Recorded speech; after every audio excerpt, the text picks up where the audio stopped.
I got to thinking the other day about a golden oldie of sci-fi TV. After watching Blake 7 on DVD again, I wondered, what if they rebooted the show?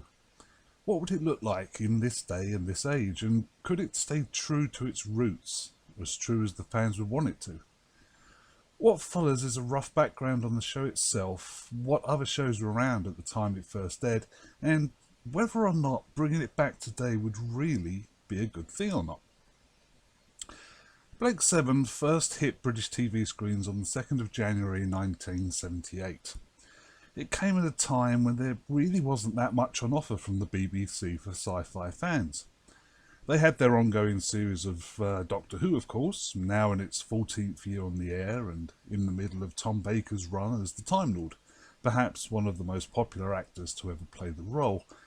BBC Scotland would produce The Omega Factor in 1979, a 10-episode series about Department 7, a government organisation investigating paranormal phenomena, well before the X-Files.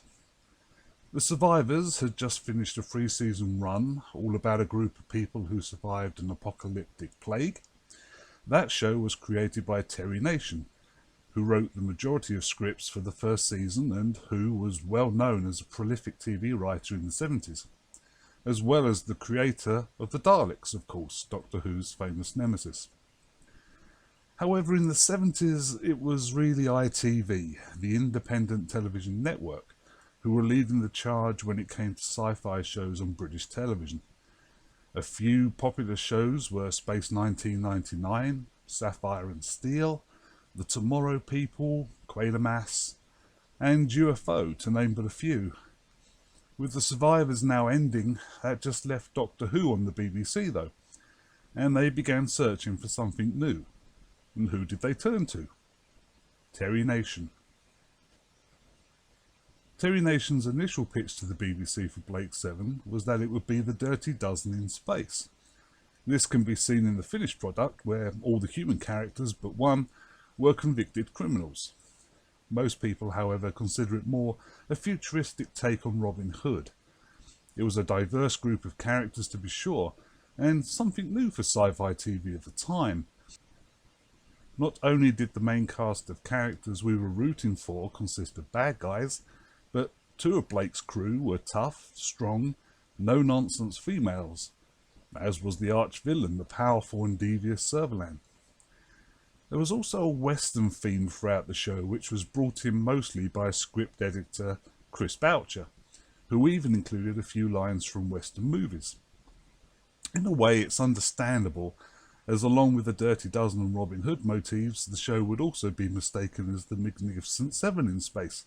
I mean, it even had 7 in the title, right? The show had other darker themes to explore, however, such as a dystopian future and a totalitarian authority and power over the people, shown in this series by the Federation, and how they used drugs, brainwashing, and black uniformed, masked, so COVID friendly, jackbooted thugs to keep their citizens in line. Blake wasn't so much out to rob from the rich to give to the poor, he was a freedom fighter, out to destroy the Federation and free the people. Luckily, most of his crew ended up siding with his vision, and what an eclectic group it was. Blake himself, the charismatic political leader, with a goal to save the galaxy and the strength of will to do it, no matter the cost.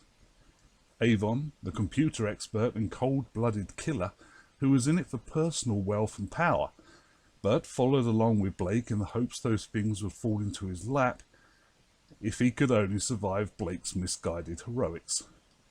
Oddly, he would become a fan favourite as time went on, despite his backstabbing tendencies. We had Jenna, the beautiful, smart, stubborn smuggler and expert pilot, who always had Blake's back. Villa, the thief, joker, and coward of the group, who had never met a lock he couldn't pick. He stayed with Blake more out of self-preservation, feeling his life expectancy would be longer with the group, despite the dangerous situations he always seemed to find himself in. Callie, the only member of the crew not a convicted criminal, was instead a resistance fighter on the planet Saurian Major, where Blake found her after a guerrilla group had been wiped out by the Federation. The only alien in the crew, she hailed from the planet Aron and was of a race of telepaths. This ability ended up being rather useful to the gang in their adventures. Gan, the last biological living member of the Seven, had been convicted of murder after he had killed the Federation officer who had murdered his girlfriend. Coming from the planet Zephron, he was stronger than most humans, but admitted he was not quite as bright as his friends. However, his down-to-earth common sense made him the heart of the crew, and his absolute loyalty to Blake made him a dangerous man to cross. The last member of the Seven was Zen, the master computer of the spaceship Liberator. Created by the system, an alien computer that had taken over the planets of its own solar system and used the people as slave labour, Zen was an AI with a cranky personality, but was very loyal to the crew. At the start of the show, and for the first season, this was the crew's makeup, until they gained possession of a supercomputer named Aurak, and after Gan died soon into season 2, he became one of the Seven. At the beginning of season 3, Blake and Jenna had gone missing, and Avon took command of the Liberator. They did, however, gain 2 new crew members to fill out the ship's manifest. Dana Mellenby, a young black girl and daughter of a weapons expert. Dana is as deadly as she is beautiful, and is an expert in all weapons from spears, bows and arrows up to modern guns and explosives. Del Tarrant came aboard masquerading as a Federation captain. He was a skilled pilot who had trained at the Federation Military Academy before stealing a ship and becoming a smuggler. With the 2 new members of the crew, they were now back up to 7 again. As season 4 opened though, Callie dies in an explosion, and we lost Zen as the Liberator is destroyed in orbit of the planet Terminus, leaving the crew stranded and short of that important 7 number again. However, that is quickly rectified by the arrival of the salvager Dorian and his ship the Scorpio, with its own master computer Slave. With an obsequious and subservient personality, Slave could get a little annoying at times, although Avon did seem to enjoy calling him master all the time. Back at Dorian's base, we meet Sulin, a beautiful mercenary gunfighter who is as fast on the draw as she is sharp of tongue. After Dorian dies trying to sacrifice the gang to a creature of his own creation, we find ourselves back up to the needed 7, as the crew manifest now reads Avon, Villa, Tarrant, Dana, Sulin, Aurak and Slave, and that's how we stay till the end of the show.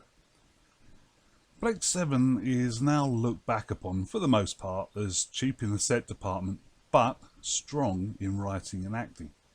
The criticism of the sets is a fair assessment, I feel, despite falling in love with the Bridge of the Liberator at a very young age, and still feeling that ship is the most beautiful spaceship ever created for sci-fi shows. The sets, however, were more a sign of the times than a lack of pride in their work by the designers and the workmen who created them. Low budgets were a norm for sci-fi shows back then, so the production staff had to scrape by as best they could. Although the show only lasted for 4 seasons, it became a cult favourite not just in Britain, but all over the world, and still has a strong following today. I feel the majority of this has to be put down to Terry Nation and the sheer amount of work he put into getting Blake 7 off the ground in the first place. He wrote every episode of the first season and contributed scripts to seasons 2 and 3 when Chris Boucher took over the running of the show. However, another point that I feel has cemented Blake 7 as a highlight of sci-fi TV was, oddly enough, how it ended. Never before or since has a successful TV show ended on such an uncertain and intriguing premise. Gareth Thomas, who played Blake, had agreed to come back as Blake for the final episode, but insisted the character be killed off, something similar to Harrison Ford and Han Solo.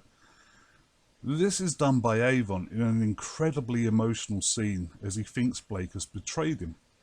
Realising his mistake only after killing Blake, He stands over the fallen body of his friend, traumatized by what he has just done, as the rest of the crew are shot down around him. Villa, Dana, Tarrant and Su Lin all drop as the Federation soldiers storm the room, leaving Avon alone on his feet as they surround him, guns all pointing at him. Slowly, Avon looks up, seeing the soldiers for the first time. He raises his gun and smiles. Then the screen goes black. We hear gunshots, and that's it.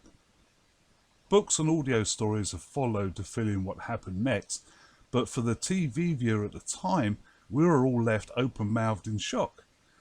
Had Avon been gunned down? Had someone appeared to save him at the last minute? Were Villa and the others really dead? We simply didn't know, and it was heart-wrenching for the fans. Since then, a revival of the show has been talked about on and off over the years. Terry Nation himself once floated the idea that perhaps Avon had survived, and a new show could start years later with the character in exile, similar to how Napoleon had lived in exile on Elba. A new group of resistance fighters come to find him and persuade him to take up the fight once more. Unfortunately, this idea never came to fruition before Nation passed away in 1997 and Paul Darrow, Avon himself, died in June 2019. However, in 2013, the BBC had reported a new series of Blake 7 would be broadcast for American TV by the Sci-Fi channel. Unfortunately, this has yet to happen either. The license for Blake 7 currently lies in the hands of Big Finish Productions, who make audio stories, but as to a reboot or rebirth on the small screen, we have heard nothing. But that leads us to the question of whether or not bringing the show back would actually be a good idea or not. Blake 7 was ahead of its time in a lot of places, but with current social standards we can look back at it and see that it placed strong, independent women front and centre along with the men. It had a woman of colour as a lead character for 2 of the 4 seasons. Nowadays, if a TV show did this, they would be heralded as groundbreaking, and the media would run headlines about how the showrunners were diverse and bringing in strong women where none had been before. How little these people seem to know of sci-fi history. A good example is Star Trek Discovery. As a Trek fan myself, I was hopeful and apprehensive at the news CBS were bringing back the show for TV. Hopeful because it had been so long since Enterprise had been on the air, and apprehensive because of who they had chosen to showrun. Alex Kurtzman had been a big influence in the new Trek movies that started in 2009. He had written both Star Trek 2009 and Into Darkness, and along with J.J. Abrams had shaped the new look Trek of today. However, Discovery very quickly became as divisive among Trek fans as The Last Jedi had for those of Star Wars. So, with the way society is today, and with how Hollywood seems intent to bend the knee to the minority of loud, screeching voices on Twitter, should we hope that they actually do bring back Blake 7? And if they did, would we even recognise it? I think it comes down to who finally decides to bring it back to life. The Sci-Fi channel has 3 shows I can name off the top of my head that feel like Blake 7 to a degree. Killjoys, the show about 3 bounty hunters. Dark Matter, which centres on a crew of 6 people who fight the corporations and believe themselves to be criminals. And then there's The Expanse. Out of them all, The Expanse has become the most popular amongst the audiences, but they all had an edge to them that would be needed in a rebooted Blake 7. So, yes, it could be done.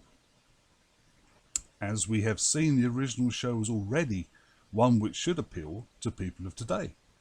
It had strong writing and gave women and people of colour strong positions on the show. What's not to like about it, right? Well, it was led by a middle-aged white guy. That in and of itself might be a reason that if it did come back, things would probably change a little. Again, depending on who produced it, we could end up with Blake being a woman, or a person of colour, or both. If this was a new show, a new story that didn't depend on an already successful IP, then that is not a problem. Bring it on. But that's not what we are talking about here. We are discussing what if they rebooted Blake 7. Would they ignore what had gone before to make it more palatable to today's audiences? What exactly does that mean, today's audiences? Three of the greatest, most high-profile sci-fi IPs in decades have had a makeover for these mysterious audiences of today. Star Wars, Star Trek, and Doctor Who. All three have had women as their leads. All three have decided to pander to SJW agendas and politics in their plots. And all three have destroyed the existing fan bases that used to exist because of that, and have seen plummeting viewer ratings. The studios making the shows are losing money, and yet they continue to greenlight new seasons for these series. So in this environment, do we even want to ask for a new Blake 7? The argument can be made that if we get a new show, it might be good. It might be a bright spark that ignites a new fan following for this golden oldie. But if it turns out to be crap, well, we always have the original show, right? Well, true enough. But do we want to see a beloved show tainted by those who just don't get it? Or whose only interest is making it interesting to the audience of today? A Blake 7 show with today's technology behind it and some decent writers could be incredible. And yes, I want that very, very much. If they announced it was happening, I would be where I was when Star Trek Discovery was first announced. Hopeful, and yet apprehensive. So, I suppose the answer to the question of do we want a reboot of Blake 7 is maybe. I can only hope and pray that if it is reborn from the ashes, that it will be worthy of its predecessor and those who have kept its embers alive all these years.